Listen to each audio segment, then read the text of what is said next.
இன்டர்வியூனா உங்களுக்கு பயமாக இருக்கா? நிறைய யங்ஸ்டர்ஸ் பார்க்குறோம்.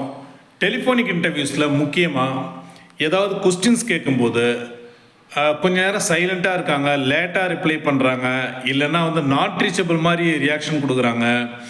சில டைம் காலை ஹோலில் போடுற சில யங்ஸ்டர்ஸையும் நம்ம பார்க்குறோம். இதெல்லாம் எதனால் ஏற்படுது அப்படின்னா, சவால்களை எதிர்கொள்ள ஒரு அச்சம். இதனால் உண்டான விஷயங்கள் தான் அது. நம்ம சரியாக படிச்சிருக்கோமோ இல்லையோ, அந்த கேள்விகளை எதிர்கொள்ள பழகுங்கன்னு சொல்லிட்டு நான் நிறைய வீடியோஸில் சொல்லியிருக்கிறேன் ஃப்ரெண்ட்ஸ். ஆனால் இந்த கேள்விகள் தான் இந்த சமூகத்தை முன்னேற்றி இருக்குது. கேள்விகள் தான் இந்த தனி மனிதனை கூட முன்னேற்றுது.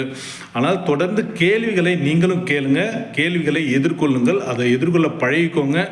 பதில் தெரியலன்னா பதில் தெரியல அப்படின்னு தைரியமாக சொல்லுங்கள். படிக்கலை, ஞாபகம் இல்லை அப்படின்றத தைரியமாக சொல்லுங்கள். பதில் முடிஞ்சால் அவங்ககிட்ட கூட கேட்டு தெரிஞ்சுக்கோங்க. இல்லை கேட்ட கேள்வியெல்லாம் குறித்து வச்சுக்கிட்டு அதெல்லாம் கொஞ்சம் கூகுளில் பார்த்து இல்லை உங்களோட புக்ஸில் பார்த்து ப்ரிப்பேர் பண்ணிக்கிட்டு அடுத்த இன்டர்வியூக்கு இன்னும் கொஞ்சம் ஸ்ட்ராங்காக போங்க. டெலிஃபோனிக் இன்டர்வியூவே நம்மளால் ஹேண்டில் பண்ண முடியல, கேள்விகள் கண்டு பயம், அச்சம், அப்படிலாம் ஸ்ட்ரெஸ் அப்படிலாம் உருவாகுதுன்னா, அப்போ நேரடியாக இன்டர்வியூக்கு போகும்போது 2-3 பேர் உட்காந்து பேனல் இன்டர்வியூலாம் பண்ணும்போது எப்படி நம்ம எதிர்கொள்கிறது அப்படின்னு நம்ம யோசித்து பார்க்கணும். அதுவும் ப்ரிலிமினரி லெவல், நீங்கள் என்ன படிச்சிங்க, எங்கெங்கே ஒர்க் பண்ணீங்க, ஃபீல்டு ஒர்க் எங்கே பண்ணீங்க, ப்ராஜெக்ட் எங்கே பண்ணீங்க, ப்ராஜெக்ட் டைட்டில் என்னது, ப்ராஜெக்டோட சாம்பிள் சைஸ் என்னது, ரிசர்ச் மெத்தடாலஜி என்னது, ப்ராஜெக்டோட ஃபைண்டிங் என்னது, இந்த மாதிரியான அடிப்படையான கேள்விகளையே நம்மளால் சமாளிக்க முடியல அப்படின்னாலோ, இல்லை உங்கள் சப்ஜெக்ட்ஸில் நீங்கள் படித்த சப்ஜெக்ட்ஸில் இருக்கிற பேசிக் கொஸ்டின்ஸ், நிறையா வீடியோவில் நான் சொல்லியிருக்கிறேன், பெரும்பாலான இன்டர்வியூஸில் பேசிக் கொஸ்டின்ஸ் மட்டும்தான் கேட்குறாங்கன்னு சொல்லிட்டு, அந்த பேசிக் கொஸ்டின்ஸ்க்கெலாம் நீங்கள் தயாராக இருந்தாலே கண்டிப்பாக நீங்கள் அந்த இன்டர்வியூ த்ரூ பண்ணலாம். நீங்கள் கேட்குற சேலரி அவங்க ஆஃபர் பண்ணுறதுக்கு நிறைய சான்சஸ் இருக்குது. பட் அடிப்படையான கேள்விகளுக்கே நமக்கு அந்த பேசிக் கொஸ்டின்ஸ்க்கே நம்ம ப்ரிப்பேர்டாக இல்லை அப்படின்னும் போது நம்மளை அந்த கம்பெனியோ அந்த ஒரு டிபார்ட்மெண்ட்டோ அந்த ஒரு பர்சனோ நம்மளை ட்ரெயின் பண்ணுறது ரொம்ப ரொம்ப கஷ்டமாக இருக்கும். அடிப்படை தெரியாதவங்கள எப்படி எடுத்து ட்ரெயின் பண்ணுறது, என்ன ட்ரைனிங் உங்களுக்கு கொடுக்குறது அப்படின்னு தான் நினைப்பாங்க. அதனால் சப்ஜெக்ட்ஸில் இருக்கிற பேசிக்கான சில விஷயங்களை நீங்கள் சும்மா மெமரி பண்ண கூட அவசியம் இல்லை, சும்மா கோத்ரூ பண்ணி வச்சுக்கிட்டா கூட அவங்க ஒரு 4-5 கொஸ்டின் கேட்டால் அட்லீஸ்ட் ஒரு 2 கொஸ்டினுக்காவது நீங்கள் ஒரு 50% நீங்கள் பதில் கொடுக்கறதுக்கு நம்ம முடியும். ஸோ டெலிஃபோனிக் இன்டர்வியூவில் நான் சில யங்ஸ்டர்ஸ் நானே கூட ஃபேஸ் பண்ணியிருக்கிறேன். டெலிஃபோனிக் இன்டர்வியூஸில் ஏதாவது கொஸ்டின்ஸ் கேட்கும்போது பார்த்தோன்னா சைலண்ட்டாக இருப்பாங்க, கொஞ்ச நேரம் கழிச்சு ஃபோனை கட் பண்ணுறதும் உண்டு.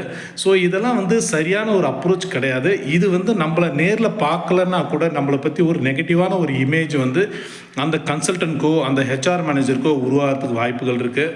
அந்த ரெஸ்யூமை பிளாக் பண்ணி நோட் பண்ணி எடுத்து வச்சுருவாங்க. அந்த ரெஸ்யூமை மறுபடியும் இன்டர்வியூக்கு எப்போதுமே கூப்பிட மாட்டாங்க. பின்னாடி அந்த கம்பெனிக்கு வேறு ஒரு ரெக்ரூட்டர், வேறு ஒரு ஹெச்ஆர் மேனேஜர் வந்தால் கூட அந்த ஃபைல் பார்த்துட்டு இவங்க எழுதுகிற கமெண்ட்ஸ் பார்த்துட்டு இவங்க இன்டர்வியூ கூப்பிட மாட்டாங்க. அதனால் நீங்கள் கொஞ்சம் தெரியலன்னா நீங்கள் டெலிஃபோனிக் இன்டர்வியூவில் கூட தைரியமாக தெரியல அப்படின்னு சொல்லுங்கள், படிக்கலைன்னு சொல்லுங்கள், நான் கொஞ்சம் ப்ரிப்பேர் பண்ணிக்கிறேன், ஒரு நாள் எனக்கு டைம் கொடுக்க முடியுமான்னு கேளுங்க. இல்லை நான் நாளைக்கு நேராக வேணால் எனக்கு பர்சனல் இன்டர்வியூ வேணால் டைம் கொடுக்குறீங்களா சார், நான் நல்லா ப்ரிப்பேர் பண்ணிக்கிட்டு நான் நேராக வரேன், கொஸ்டின்ஸ்லாம் நேரில் கேளுங்க, நான் பதில் சொல்கிறேன் அப்படின்னு தைரியமாக பேசுங்க. இந்த தைரியம் ரொம்ப ரொம்ப இம்பார்ட்டன்ட். ஏன்னா ஒரு ஆஃபீஸில் நம்மளை சுற்றி நிறைய பேர் ஒர்க் பண்ண போகிறாங்க, நிறைய மீட்டிங்ஸு, நிறைய ரிப்போர்ட்டிங்ஸு, நிறைய விஷயங்கள் இருக்க போகுது, நம்மளை சுற்றி நிறைய ஆப்ரேஷன்ஸ் ஃபங்க்ஷன்ஸ் இருக்க போது. சில விஷயங்களை நம்ம நேரடியாக ஹேண்டில் பண்ணுவோம், சில விஷயங்களுக்கு நம்ம கோஆர்டினேட் பண்ணுவோம். ஸோ நம்மளால் எந்த அளவுக்கு முடியுதோ அந்த அளவுக்கு நம்ம தைரியமாக சுச்சுவேஷன்ஸை ஃபேஸ் பண்ணக்கூடிய அந்த ஒரு கான்ஃபிடென்ஸ் இருந்தால் மட்டும்தான் நம்ம அடுத்தடுத்த லெவலுக்கு போகிறது ரொம்ப எளிதாகும். உங்களோட கரியர் ஜேர்னியை நீங்களே ரொம்ப நேசித்து அதை கண்டினியூ பண்ணுவீங்க. இல்லைன்னா கரியரில் நமக்கே ஒரு பயம் உண்டாகும், இன்டர்வியூ போகிறதே ஒரு பயம் வரும், ஏதாவது கேள்வி கேட்டுருவாங்களோ அப்படின்ற ஒரு பயம் வரும். இந்த பயம்லாம் அனாவசியமான பயம். நம்ம படிச்சிருக்கிறோம், நமக்கு கண்டிப்பாக அந்த விஷயங்கள் தெரியும், அவங்க கேட்டதை பற்றி கொஞ்சமாக நமக்கு தெரிஞ்சிருக்கும், என்ன தெரிஞ்சிருக்கோ அதை சொல்லுவோம், சுத்தமாக தெரியலனா கூட தெரியலன்றதை தைரியமாக சொல்லுவோம். ஸோ தட் அவங்க நீங்கள் ஸ்ட்ரெயிட் ஃபார்வர்டாக இருக்கீங்க, பட் கான்ஃபிடென்ட்டாக பேசுகிறீங்க, சப்ஜெக்ட் உங்களுக்கு ரொம்ப தெரியலனா கூட கான்ஃபிடென்ட்டாக நீங்கள் பேசுகிறீங்க, உங்களை கொஞ்சம் ட்ரெயின் பண்ணலாம் அப்படின்னாவது அவங்க நினைப்பாங்க. ஸோ இந்த கான்ஃபிடென்ஸ் லெவலே இல்லாமல் நம்ம இருக்கும்போது இது சரியான விஷயம் இல்லை. இது நம்மளோட கேரியருக்கு நம்மளே ஏற்படுத்திக்கிற ஒரு பெரிய பாட்டில் நெக். இதுலேருந்தெல்லாம் நம்ம கண்டிப்பாக வெளியில் வரணும்.